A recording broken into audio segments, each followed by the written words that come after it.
Olá pessoal, eu sou o professor Moisaniel, tá? Nessa aula do sétimo ano, eu vou tratar aqui da estrutura geológica do Brasil e a sua relação com a formação do relevo. Foi o assunto do mês, não é, de julho.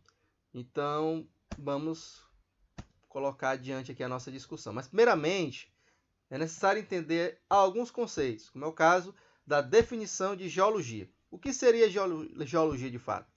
É a ciência responsável por estudar a constituição, a estrutura, a formação e as mudanças que acontecem na litosfera ou na crosta terrestre. Então, essa temática ela foi bastante debatida no sexto ano, sobre a litosfera. Mas né, esses conceitos vai ajudar, não é, principalmente a entender a estrutura geológica do Brasil. A geologia ela estuda os fenômenos como terremotos, vulcanismo, o movimento das placas tectônicas que acontecem em determinado local.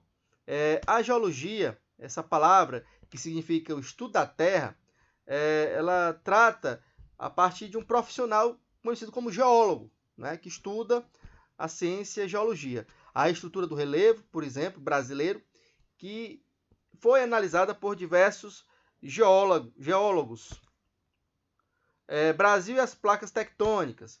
Bom, por que não ocorre terremotos e vulcões no Brasil? Olha, pessoal, preste bem atenção. O Brasil está no centro de uma placa tectônica. Não há encontro de placas em território brasileiro. Por isso que não há o que, pessoal? Ondas tectônicas, né? Choques tectônicos. E dessa forma não há terremotos. Né? Por causa de sua localização no centro da placa tectônica sul-americana, não é? E por estar longe das áreas de contato dessa placa e outras placas, não é que não acontece terremoto no Brasil. Olha, pessoal, preste bem atenção. Aqui o mouse ele mostra que o nosso país, o Brasil, vai estar no centro de uma placa tectônica. Não há o que? Encontro de placas, como acontece nessas linhas em vermelho, tá certo? Que é justamente o choque entre placas que geram terremoto. Olha, o Japão, por exemplo. O Japão, existe várias placas se chocando. Então, é por isso que a atividade sísmica no Japão é bastante elevada. E não no Brasil, por estar no centro de uma placa tectônica. A estrutura geológica do Brasil. Bom, o Brasil é um lugar que se refere a um tipo de material que compõe, por exemplo, o solo e o subsolo. Então, essa estrutura geológica é o tipo de material que compõe o solo e o subsolo. E a estrutura geológica brasileira está classificada em dobramentos antigos, né, bacias sedimentares, cratos ou escudo cristalino, tá certo? Esses dobramentos antigos, que é justamente áreas de elevação, como é o caso das serras, ou o Pico da Neblina, que sofreu bastante ação erosiva, não é? Do vento, das chuvas, do intemperismo e não do tectonismo, como acontece nos dobramentos modernos. Mas, professor, qual é a diferença de dobramento moderno para dobramento antigo? Bom, o dobramento moderno ele se forma pelo encontro de placas tectônicas. E nesse processo de encontro de placas tectônicas, gera terremotos, gera vulcões, tá certo? Erupções, e aí gera grandes deformações do relevo. Já os dobramentos antigos são efeitos que já aconteceram há muitos anos atrás, há bilhões de anos atrás, que hoje não é o processo de construção da geomorfologia, que é a forma do relevo, é pela ação dos agentes exógenos, das chuvas, do intemperismo, né, e dos ventos. Então, os dobramentos é da era pré-cambriana, bastante antiga, não é? Da formação do planeta, não é? E o seu desgaste é pela água da chuva e pelos ventos. A estrutura geológica do Brasil.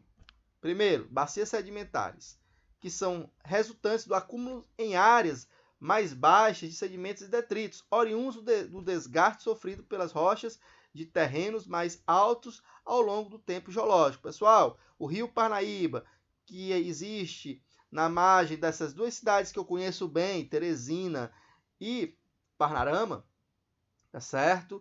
Ele é de uma bacia sedimentar. Quando você observa uma ilha fluvial, ou que vocês chamam de coroas, ali nada mais é do que sedimentos não é? Que são carregados pelo rio, de uma grande área de extensão de bacias sedimentares, né? Então essas bacias sedimentares elas recobrem cerca de 64% do território brasileiro. Nela encontra-se os combustíveis fósseis, como carvão e petróleo. Então só é encontrado carvão e petróleo em áreas de bacias sedimentares, né?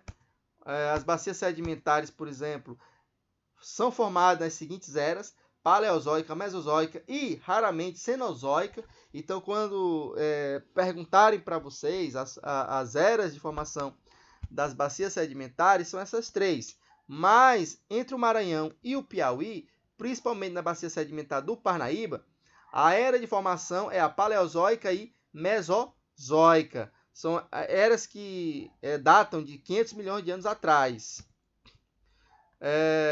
As bacias sedimentares, as atividades vulcânicas foi há bastante tempo, antes desse período paleozoico e mesozoico, um período da formação do nosso planeta. As lavas endurecidas e desgastadas, não é? São presentes em áreas rochosas que há nas bacias sedimentares. Os solos de terra roxa, que é encontrada na região sul do Brasil e que tem uma alta produtividade no setor agrícola, devido a um grande derramamento basáltico na região sul do país. Por isso que as atividades agrícolas são bastante exploradas na região sul do nosso país, por haver um solo de qualidade, conhecido como solo de terra roxa, que era resultado de grandes erupções vulcânicas do passado. Solos dispostos em camadas horizontais, pouca ação do tectonismo no Brasil. O pessoal quase que é inexistente tectonismo no Brasil, tá certo? Mas teve alguns tremores lá na região nordeste, mas é só de acomodação do solo. O lençol freático, a água que está debaixo do solo, seca, né? Fica um oco dentro desse lençol freático, e o que acontece de fato é uma acomodação, não é? Que acaba de fato deixando o solo acomodado. A estrutura geológica também é composta por cratos ou escudos cristalinos, são áreas rochosas do período de formação do nosso planeta, tá certo? O terrenos mais baixos, amplamente erodidos, de baixas altitudes, fazem parte, não é, dessa formação de crátons. Deixa eu ver mais aqui. Pessoal, um grande exemplo de área de crátons é ali na região que entre Parnarama e Palmeirais, não é? Na PI 130, há várias estruturas rochosas na margem do rio, tá certo?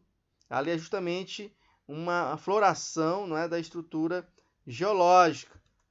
Bom, temos primeiramente o mais antigo Crátons, da era pré-cambriana, que corresponde a 36% do território brasileiro. Do período arqueozoico, proterozoico. Pessoal, esses períodos terminados em zoico do período do início da formação do planeta Terra, tá certo? Os cratos podem ser classificados da seguinte maneira: de escudos cristalinos, quando coberto por estruturas sedimentares, são chamados também de embasamento cristalino. Mas o que são os escudos cristalinos? Por exemplo, serras, né? Ali na região de Tianguá, no Ceará, ali é composto por escudos cristalinos, grandes rochas, tá certo? E quando se mistura com as bacias sedimentares, chamamos de embasamento cristalino. Bom, relação entre a geologia e a geomorfologia. Pessoal, a geologia é a estrutura da crosta terrestre. Já a geomorfologia é o estudo da forma do relevo, tá certo? Que ele pode ser um planalto, ele pode ser uma planície, ele pode ser uma depressão, tá? É a forma do relevo. Geomorfologia é a forma da crosta terrestre. São ciências interligadas, complementares. As rochas e minerais estudados na geologia são a base de todo o relevo estudado na geomorfologia. As diferentes formas de relevo, não é, só existem por causa dos movimentos internos da geologia. Tá? Então a geologia e a geomorfologia elas caminham juntas, não é? Então a palavra geomorfologia vem do grego, não é? Geos, terra, morphe, forma, o estudo da forma da terra. ela classifica, ela descreve, ela explica a origem das formas do relevo. O relevo são todas as formas que representam a superfície da Terra. As principais formas de relevo são planaltos, planícies, depressões e montanhas, não é? E aqui mostra, por exemplo, imagens de montanhas, não é? E áreas de afloração de cráton, que é as planícies cratônicas. Bom, mas sobre o Brasil, né? Vamos tratar aqui sobre o Brasil. As formas de relevo encontradas no território brasileiro são as seguintes: os planaltos, né? São áreas mais elevadas, porém sofrem desgaste das ações erosivas dos ventos e das águas da chuva. A planície, áreas planas e alagadas. Depressões, áreas que estão à margem de outros relevos, não é, rebaixadas em relação a outros relevos. Elas podem apresentar variações, né, e todas as formas de relevo brasileiro estão, de fato, apresentado a partir de um nível do mar, não é? Então, quando eu falo em depressão, ela pode ser relativa ou absoluta. A depressão relativa é quando um rebaixamento está entre dois relevos. Já a depressão absoluta é quando um rebaixamento está abaixo do nível do mar. Um grande exemplo de depressão absoluta é a região da Holanda, que é cercada por diques, porque senão a água acaba invadindo, não é, a área interna. Bom, e pisometria é a medição de altura, né? Na prática, ela corresponde às medidas altimétricas. É usada quando está relacionada às medidas de relevo, tá certo?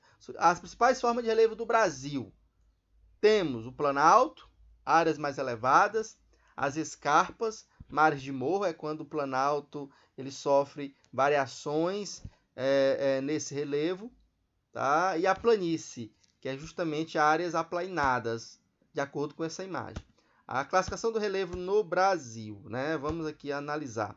O Brasil apresenta algumas características que demonstram a ação geológica sobre ele, tá? De acordo com a hipisometria do relevo, é possível classificá-lo como de altitudes modestas, visto que suas principais estruturas datam da era pré-cambriana. O relevo do Brasil é um relevo bastante antigo e é classificado por 3 autores que a gente tem que analisar essa nossa abordagem na divisão do processo de classificação do relevo brasileiro. Haroldo de Azevedo, Azia Abissab e Jurandir Rossi. Esses 3 geógrafos fazem uma análise de classificação do relevo brasileiro, tá? Haroldo de Azevedo dividiu o Brasil em planaltos e planícies, como é o caso do Planalto das Guianas, da planície amazônica. Na questão central, temos o Planalto Central, na área litorânea, o Planalto Atlântico e na área ainda litorânea também temos a planície costeira, a planície do Pampa. Então, a divisão de Haroldo de Azevedo se limita a Planalto e a planície. Já a classificação de Azia Abissab, ela tem uma característica mais detalhada sobre esses planaltos e planícies, não é? Como é o caso aqui da nossa região, entre o Piauí e o Maranhão, temos o planalto do Maranhão-Piauí, tá? Na região do Pantanal, temos a planície do Pantanal, região amazônica, planície de terras baixas amazônicas. Então, há o quê? Uma caracterização do local, né? Aí temos aqui as características do relevo brasileiro, né? Planaltos, começando por planaltos, que são áreas relativamente planas e altas, são suas diferentes feições, as serras, as chapadas, colinas, escarpas, conjunto de morros, são exemplos, não é, dessas características de planalto brasileiro. Aí temos aqui, citando no slide, a Serra das Russas, o Planalto de Borborema, que é a região de Pernambuco. Também temos o Planalto da Serra de Ibiapaba, que é lá no Ceará, que é justamente na região de Tianguá. Chapada da Diamantina, que é na região da Bahia.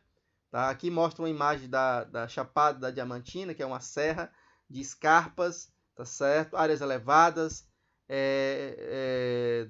do Planalto.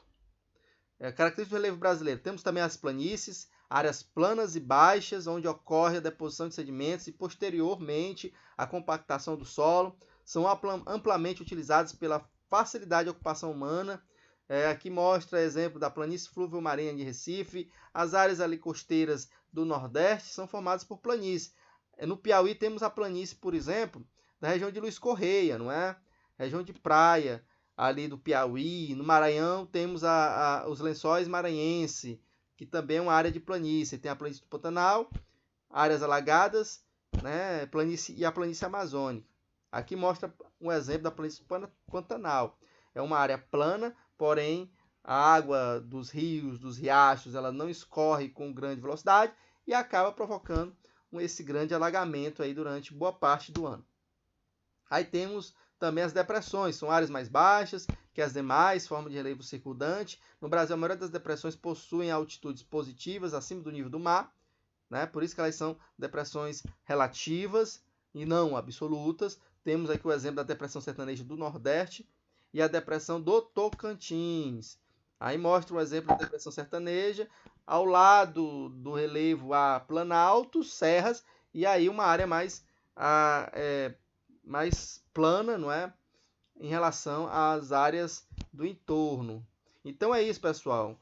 Estudem os textos que eu coloquei na plataforma sobre o relevo brasileiro, tá certo? As atividades que eu coloquei também sobre o relevo brasileiro e até a nossa próxima aula, tá certo? De geografia do 7º